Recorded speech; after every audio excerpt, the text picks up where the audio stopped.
평화를 빕니다. 다미안 신부입니다. 오늘은 표징과 실제에 대해서 나눠보고자 합니다. 표징은 항상 어떤 실제를 가리키는 거죠. 요한복음에서는 표징이 아주 중요한 위치를 차지합니다. 표징. 예수님의 기적들을 요한복음사가는 표징이라고 부릅니다. 그 표징들은 예수님이라는 실제를 가리킵니다. 예수님이 누구인지 드러내는 것이죠. 레이몬드 브라운이라는 저명한 성서학자가 있어요.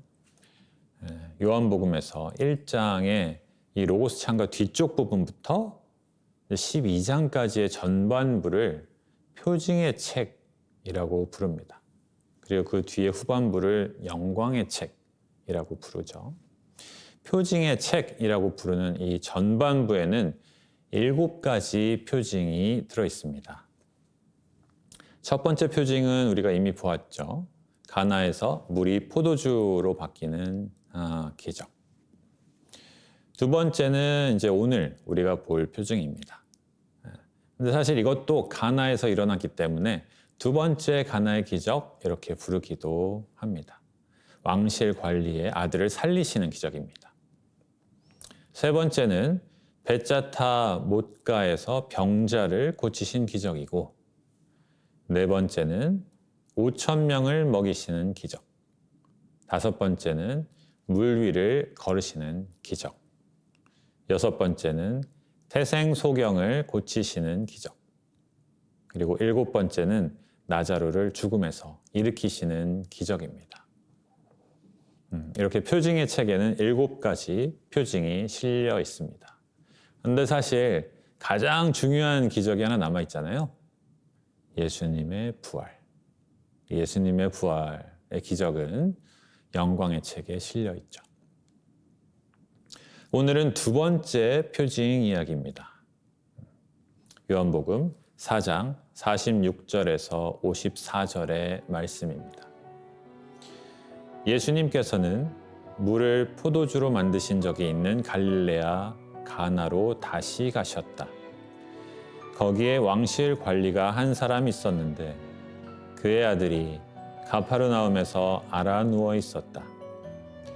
그는 예수님께서 유다를 떠나 갈릴레아에 오셨다는 말을 듣고 예수님을 찾아와 자기 아들이 죽게 되었으니 가파르나움으로 내려가시어 아들을 고쳐주십사고 청하였다. 예수님께서는 그에게 이르셨다. 너희는 표징과 이적을 보지 않으면 믿지 않을 것이다. 그래도 그 왕실 관리는 예수님께 주님, 제 아이가 죽기 전에 같이 내려가 주십시오 하고 말하였다. 그러자 예수님께서 그에게 말씀하셨다. 가거라, 내 아들은 살아날 것이다. 그 사람은 예수님께서 자기에게 이르신 말씀을 믿고 떠나갔다. 그가 내려가는 도중에 그의 종들이 마주와서 아이가 살아났다고 말하였다. 그래서 그가 종들에게 아이가 나아지기 시작한 시간을 묻자 어제 오후 1시에 열이 떨어졌습니다 하고 대답하는 것이었다. 그 아버지는 바로 그 시간에 예수님께서 자기에게 내 아들은 살아날 것이다 하고 말씀하신 것을 알았다. 그리하여 그와 그의 온 집안이 믿게 되었다. 이렇게 예수님께서는 유다를 떠나 갈릴레아로 가시어 두 번째 표징을 일으키셨다. 오늘 우리는 너희는 표징과 이적을 보지 않으면 믿지 않을 것이다 라는 구절에 한번 집중해 보도록 하겠습니다.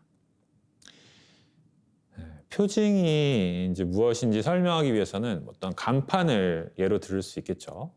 무언가를 가리키는 것. 저희 학교 가는 길에 이제 광주 가톨릭 대학교라는 간판이 있는데요. 이 화살표가 학교 방향으로 이렇게 그어져 있고 학교가 저기에 있다라는 것을 가리키는 거죠. 간판은 그 자체로는 간판일 따름입니다. 그것이 가리키는 대상을 잘 가리키는 것이 이제 가장 중요하죠. 간판이 예쁘고 튼튼하면 금상첨화겠지만 그 내용이 실제를 잘 가리키지 못한다면 화살표가 반대로 돼 있다든지 그러면 간판은 아무런 의미가 없는 그냥 판때기가 되고 말 것입니다. 성 아우구스티누스는 그리스도교 교양이라는 책을 썼는데요. 1권에서는 하느님, 그분 그 자체에 대해서 썼고 2권에서는 그 하느님을 아는 매개체, 즉 표징인 성경에 대해서 말합니다. 다시 말해서 1권에서는 실제 대상으로서의 하느님에게 나아가는 것, 이것을 말하고 2권에서는 표징으로서의 하느님, 그러니까 성경이라는 표징으로 우리에게 알려지는 하느님께 나아가는 것을 말하고 있습니다. 아우구스티누스는 하느님 그 자체 그리고 그 실제를 가리키는 표징인 성경을 설명하기 위해서 이제 그 책에서 실제와 표징의 개념을 말하고 있습니다. 그 책에 드러난 내용을 조금 정리해 드릴게요. 실제는 사물 그 자체를 말합니다. 책상, 이 책상, 제 옷, 그림, 종이 다 실제죠. 하느님도 실제입니다. 이런 실제 사물이 또 어떤 것의 표징이 되기도 합니다. 제 수도복은 그 자체로 옷이고 실제지만 작은 형제회를 가리키는 표징이 되기도 하죠. 작은 형제들이 이 수도복을 입으니까. 표징은 자연적인 것도 있습니다. 어디선가 연기가 나면 불이 났나? 하고 이렇게 보죠. 연기라는 표징이 불이라는 실제를 가리키고 있습니다. 또 땅에 난 동물 발자국, 이것은 주변에 동물이 있나? 라는 생각을 하게 되죠.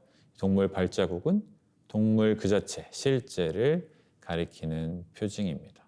우리가 얼굴을 보면 얼굴이 어떻게 생겼는지를 볼 수 있지만 그 사람의 감정 상태를 또 볼 수 있잖아요. 그렇다면 얼굴은 그 감정 상태에 대한 표징이 되는 것입니다. 이렇게 자연적인 표징도 있습니다. 그런데 만들어진 표징도 있어요. 어떤 수탉이 먹이를 발견하면 암탉을 부르려고 꼬끼요 하죠. 꼬끼요 하는 그 목소리가 무엇인가를 가리키고 있는 표징인 거예요. 무엇을 가르치고 있습니까?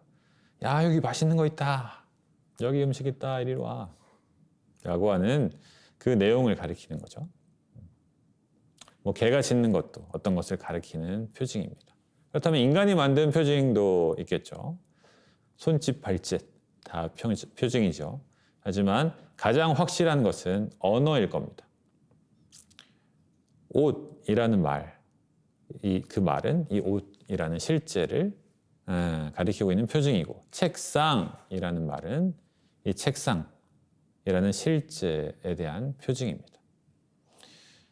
우리의 말은 그 말이 뜻하는 실제에 대한 표징이 되는 것입니다.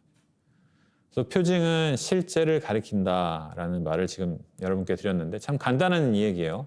하지만 이야기를 시작하니까 이것저것 생각할 것들이 많습니다. 그래서 성경은 하느님에 대해서 우리의 언어로 적은 것이고 그 성경이 표징으로서 가리키는 실체가 있습니다. 이게 무엇입니까? 하느님. 하느님입니다. 그러면 이제 요한복음으로 돌아가 봅시다. 왕실 관리가 예수님을 찾아옵니다. 그의 아들이 아파요. 예수님께서 사람을 살리신다는 이야기를 듣고 아들을 살려주십사 청하러 옵니다. 그런 그에게 예수님이 말씀하십니다. 너희는 표징과 이적을 보지 않으면 믿지 않을 것이다. 너희한테는 표징과 이적만이 중요한 거지? 이런 질문이죠. 왕실 관리가 원하는 것이 무엇입니까? 아들이 낫는 것뿐입니다. 그런데 생각해 보세요. 예수님께서 사람들의 병을 낫게 하시는 것은 그 결과 그 자체의 의미보다도 그 기적을 통해서 하느님의 영광을 드러내시기 위함이고, 사람들이 그 기적을 보고 예수님을 믿어서 영원한 생명을 얻게 하기 위함입니다. 아들의 병을 낫는 것, 그것 자체로도 소중한 일이죠. 하지만 예수님께서는 이 온 인류에게 영원한 생명을 주기를 원하셨던 것입니다. 우리가 읽었던 복음 구절, 요한복음 3장 16절에 하느님께서는 세상을 너무나 사랑하신 나머지 외아들을 내주시어 그를 믿는 사람은 누구나 멸망하지 않고 영원한 생명을 얻게 하셨다. 그래서 예수님께서는 당신의 일을 보고 예수님을 믿어서 그들이 구원을 받기를 원하시는 것입니다. 그렇다면 아들의 치유는 무엇입니까? 표징입니다. 무엇에 대한 표징인가? 예수님의 신성, 예수님이 하느님이시라는 실제에 대한 표징입니다. 아들이 병이 낫고 그리고 하느님을 만나게 되는 것, 이것이 예수님이 행하시는 기적의 목적인데 사람들은 무엇만을 바랍니까? 표징과 이적만을 바랍니다. 아들의 치유만을 바랍니다. 기적만을 바라보고 그 이상을 보려고 하지 않는다. 예수님께서 그렇게 말씀하고 계신 것입니다. 요한복음은 이 기적이라는 단어, 그리스어로는 디나미스라는 이 단어 대신에 표징, 그리스어로는 세메이온이라는 이 단어를 의도적으로 사용합니다. 기적이라는 말 대신 표징이라는 말을 사용하고 있어요. 그런데 이제 마태복음, 마르코복음, 루카복음, 이 공간복음에서는 기적이라는 단어를 그대로 쓰고 있습니다. 마태복음 11장 20절에 그때 예수님께서 당신이 기적을 가장 많이 일으키신 고울들을 꾸짖기 시작하셨다라는 구절이 있고요. 마르코복음 6장 2절에 저 사람이 어디서 저 모든 것을 얻었을까? 저런 지혜를 어디서 받았을까? 그의 손에서 저런 기적들이 일어나다니 라는 구절이 또 있습니다. 요한복음은 이러한 성서들을 보았지만 고집스럽게 기적 대신에 표징이라는 말로 예수님의 기적을 말합니다. 왜 그랬을까요? 예수님의 기적이 갖는 의미는 예수님이 하느님이심을 가리키는 표징으로서 궁극적인 구원의 방향을 가리키는 것입니다. 아들의 병이 낫는 것은 좋은 일이고 예수님은 진실한 사랑으로 치유를 베푸십니다. 하지만 육신의 치유는 유한한 것이죠. 언젠가는 또 그도 죽음에 이르게 될 것입니다. 예수님을 믿어서 영원한 생명을 얻는 것이 예수님이 이 기적으로, 이 표징으로 원하시는 것입니다. 표징에서 멈추면 어떻게 보면 간판을 붙잡고 기뻐하는 꼴입니다. 목적지는 저 멀리에 있는데, 그죠? 표징이 가리키는 실제를 놓치고 표징만을 붙잡는 경우는 우리는 흔히 볼 수 있습니다. 주변에서도 볼 수 있고 우리 삶 속에서도 종종 볼 수 있습니다. 신앙생활 열심히 하는데 너무 즐거운데 하느님을 만나는 것, 이것에는 관심이 없다면 번아웃이 금방 오게 되겠죠. 매주 성당이나 교회를 찾아도 주의를 지키는 자기 만족에 머무는 경우에 어느 날 신앙이 전혀 신비롭지 않게 느껴지는 순간이 올 것입니다. 규칙을 지키는 정도, 좋은 교훈을 듣는 정도로 신앙생활이 느껴지게 됩니다. 당연합니다. 표징은 구원을 주지 않기 때문입니다. 이 왕실 관리는 어땠나요? 이 복음에 드러난 왕실 관리. 그는 믿었습니다. 첫 번째로는 예수님께서 아들을 살리실 것임을 믿었습니다. 가거라, 내 아들은 살아날 것이다. 이 한마디만 듣고 아들에게로 돌아가죠.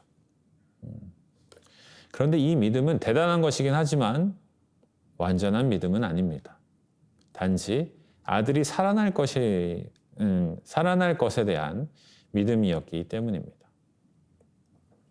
그가 집으로 가는 도중에 이제 아들이 살아났음을 알게 되죠. 그리고 그가 살아난 이유가 예수님 때문임도 알게 됩니다. 자, 여기서부터가 이제 중요합니다. 이 왕실 관리가 무엇을 보았습니까? 표징을 보았습니다. 그 표징, 아들의 치유라는 표징을 보았습니다. 그 표징은 무엇을 가리키고 있습니까? 예수님이 하느님이라는 실제를 가리킵니다. 그리고 그 관리는, 왕실 관리는 그 이야기를 듣고 어떻게 했습니까? 그와 그의 온 집안이 믿게 되었다. 이렇게 기록되어 있습니다. 진정으로 믿게 되었고 신앙생활을 하게 되었다는 것입니다. 그들의 삶이 바뀌었다는 말입니다. 예수님이 하느님이심을 믿고 표징을 보고 예수님이 하느님이심을 알게 되고 그런데 그것을 믿었다는 거죠. 믿고 영원한 생명을 얻게 된 것입니다. 그래서 제 삶 속에서 나는 어떤 표징을 보았나 하고 생각해 보았습니다. 하느님이 계심을 내게 보여준 기적을 내가 체험하였나? 이거 원고를 준비한 게 한 이제 오후쯤이었는데 저녁 내내 생각했어요. 저녁 내내. 하나도 떠오르지 않더라고요. 내 삶에서 하느님을 드러낸 기적. 저희 수도의 형제들 중에는 이제 트럭 타고 가다가 둘이 이 80m 낭떠러지로 떨어졌는데 멀쩡하게 살아있는 두 형제 있어요. 나한테는 그런 거 없었나? 근데 아무리 생각해봐도 잘 떠오르지가 않았습니다. 그래서 그냥 실망한 채로 잠에 들었습니다. 다음날 아침에 이제 성당에 앉아서 눈 감고 이렇게 가만히 기도를 하고 있는데 뭔가 눈앞이 점점 밝아지는 느낌을 받았습니다. 저희 눈을 그렇게 감고 있는데 뭔가 밝아지는 느낌을 받았어요. 그때 제 안에 드는 생각이 나는 살아있다. 내가 이 세상에 살아있다.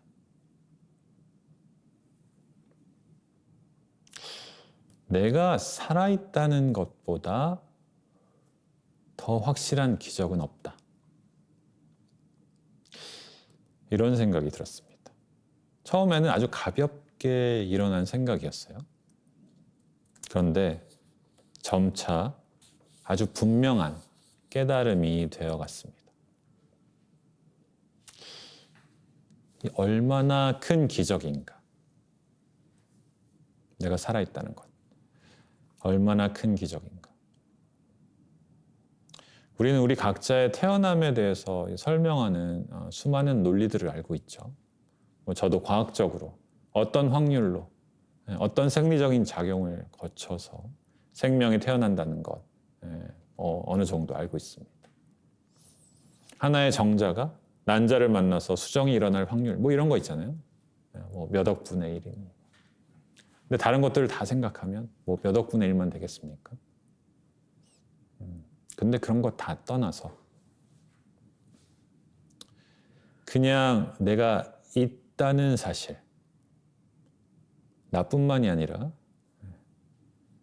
무엇이라도 있다는 사실, 없지 않고 있다는 그 사실. 그냥 아무것도 없을 수도 있었잖아요. 그런데 무언가가 있다는 그 사실. 그리고 그 있는 것들 중에 내가 있다는 사실. 내가 살아있다는 것. 그리고 내 생명이 지금 바로 이 순간 그냥 꺼지지 않고 계속 된다는 것. 이것 기적이다. 하느님께서 개입하지 않으시고는 일어날 수 없는 기적이다. 하느님 계신다. 수도자 되길 잘했다. 신부 되길 잘했다. 이런 묵상을 하였습니다. 저 자신이 표징임을 이제 알게 되었습니다. 하느님의 표징. 여러분은 모두 다 하느님이 계시다는 표징입니다. 그 표징을 만나고 하느님께로 나아가는가, 이것은 이제 여러분께 달린 것이죠. 성 보나벤투라는 이 세상에는 하느님을 알 수 있는 3권의 책이 있다고 말했습니다. 첫 번째는 이제 창조의 책이라고 불리는 건데, 자연을 칭합니다. 이 세상 만물은 스스로 생겨난 것이 아니죠. 그래서 그들을 있게 한 존재인 창조자 하느님을 가리키는 표징이라는 것입니다. 이 세상의 모든 것을 보면 그들이 가리키는 하느님을 떠올린다.